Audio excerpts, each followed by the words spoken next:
Hello, c'est Nicolas pour Objectif AST et aujourd'hui on va voir ensemble comment j'ai eu 407 au Taj Mahal et 955 au TOEIC.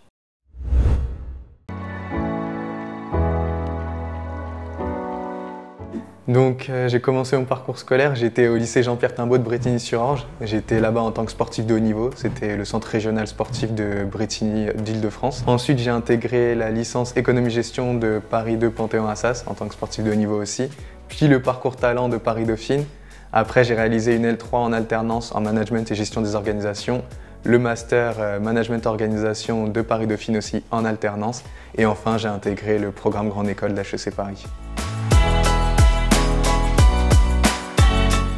Donc concernant ma préparation pour le Taj Mahal, j'ai vraiment eu beaucoup de chance puisque j'ai pu participer à la prépa CAPESEC, qui est une prépa égalité des chances qui se déroule tous les samedis au campus de la Défense de l'ESSEC et qui nous permet de nous préparer au Taj Mahal et à la préparation des dossiers. Ça a été une préparation très longue et fastidieuse. Je me souviens notamment lorsque j'étais à la bibliothèque du centre Pompidou, le nombre de livres de Taj Mahal que j'ai fini pour pouvoir atteindre juste le score de 300. Concernant la préparation pour le TOEIC, j'avoue que j'avais un niveau d'anglais assez bon à ce moment-là et donc j'ai juste réalisé 2 tests blancs la veille avant d'aller avoir un 955.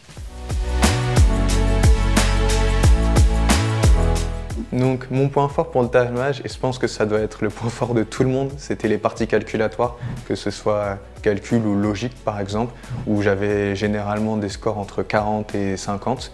Et mon point faible, c'était vraiment la compréhension de texte. J'avais tendance à lire trop longtemps les textes et du coup perdre beaucoup de temps et répondre à pas assez de questions. Je pense que pour le Taj Mahal, le temps c'est vraiment quelque chose de super important. À chaque fois, pour chaque sous-test, le timing il est vraiment serré et on a tendance des fois à se focaliser trop sur une question, alors que le plus important c'est vraiment d'essayer d'en répondre à un maximum. Et je pense que c'est le plus gros piège à éviter justement pour avoir un très bon score. Donc pour passer de 300 à 407 au Taj Mahal, je pense que le plus important c'est surtout de voir les erreurs qu'on a eues lors du premier Taj Mahal. Pour moi, c'était vraiment la logique où j'avais vraiment sous-performé et c'était indispensable pour taper un score de plus de 400 d'avoir au moins 50 au logique. Je pense que c'est vraiment le minimum. Et ensuite, la chose que je me suis dite pour le second passage, c'est qu'il fallait absolument que je réponde à un maximum de questions parce que c'est très compliqué quand même de répondre à 10 questions et d'avoir les 10 questions bonnes.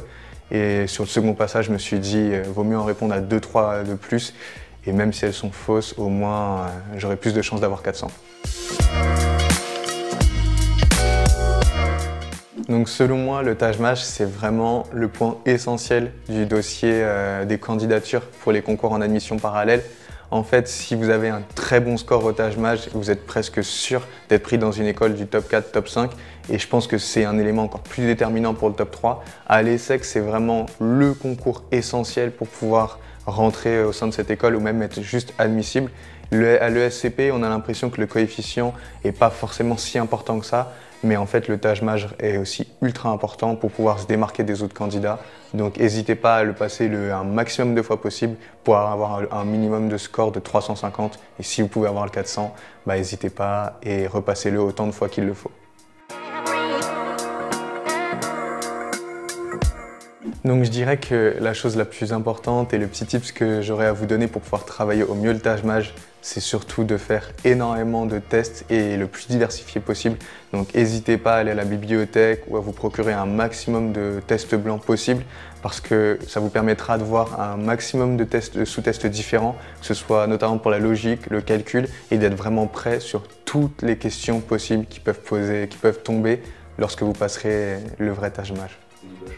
En fait c'est ça, c'est qu'il y a un moment, ok tu dois t'entraîner mais en fait il y a un moment tu connais tout et c'est juste que faut juste que tu prennes tous les livres possibles parce que la logique tu connais tout et faut juste que le truc c'est que le jour du tâche tu peux avoir un truc que tu connais pas et peut-être que si tu avais pris un autre livre tu l'aurais vu du coup donc c'est ça.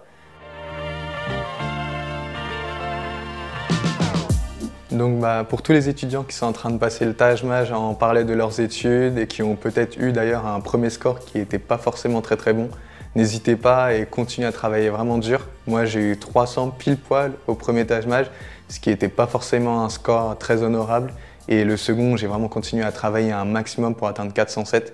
Et d'ailleurs, je pense qu'un autre conseil que je pourrais vous donner, n'hésitez pas, même si vous ratez un ou deux sous-tests, à continuer à travailler vraiment dur, à continuer à persévérer lorsque vous passerez votre test final. Parce que moi, j'avais pas forcément réussi le premier sous-test qui était compréhension de texte et calcul. Et justement, les autres sous-tests, j'ai surperformé et ça m'a permis d'avoir 407. Donc j'espère avoir répondu à toutes vos questions, que vous serez super motivés pour pouvoir performer un maximum au Taj-Maj. Dites-vous qu'après ça, tous vos efforts seront récompensés. En tout cas, si vous avez d'autres questions, n'hésitez pas à me contacter ou à me suivre sur les réseaux. Je fais des vidéos YouTube où je parle de mon parcours en tant que judoka à HEC Paris et aussi de mon parcours étudiant et de mes concours. Donc n'hésitez pas à me suivre et je vous dis à bientôt.